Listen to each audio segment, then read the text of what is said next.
Summer's over, here's my ranking of all the summer movies. In last place is Insidious: The Red Door, a really not scary, poorly written horror movie. Next is Fast X, a fun movie, but that's about it. Next is Transformers: Rise of the Beasts, a pretty basic adventure movie that just wasn't that good overall. Next I have Extraction 2. There's like one cool shot in here, but most of it's just pretty basic action and just a pretty basic story. Then I have Indiana Jones and the Dial of Destiny, a pretty big disappointment for me.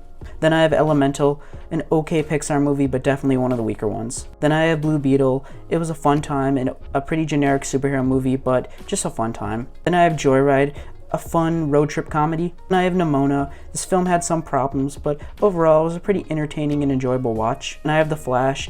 The story and CGI definitely had a lot of problems, but there were some parts I enjoyed and some of it was pretty entertaining. Next I have Teenage Mutant Ninja Turtles: Mutant Mayhem.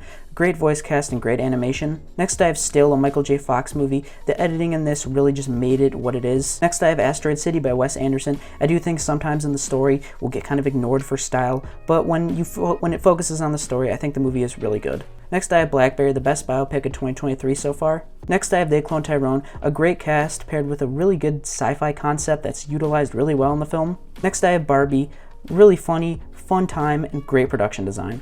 Then I have Talk to Me, a really great psychological possession horror film. Fifth place I have Mission Impossible: Dead Reckoning Part 1, an engaging story with awesome stunts, and that made this such a great experience to see in a theater. Fourth place I have Past Lives by Celine Strong, a beautiful movie with amazing cinematography. In third place I have Guardians of the Galaxy Volume 3, the perfect way to end out the trilogy for me, just a great superhero film.